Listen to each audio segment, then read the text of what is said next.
kaming ginagawa ngayon kaya magla-vlog kami. Ang kasama ko lang kasi ay si Angelique. Kaya pupunta kami sa bahay ng kaibigan ko. Naglalakad-lakad lang muna kami hanggat sa marating namin yung bahay ng kaibigan ko. So, dito nga yung bahay ng kaibigan ko.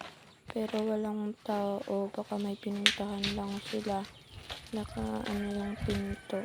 Kaya naglakad-lakad muna kami dito sa likod ng simbahan. Kasi yung bahay nila is katabi ng simbahan.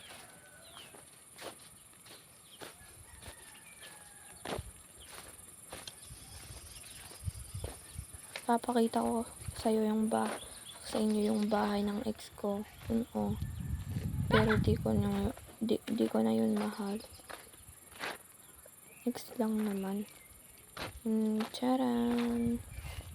Sabi ko babalik na kami dahil wala naman kaming gagawin dito. Naubos lang namin oras namin kaya hanggang dito na lang. Bye!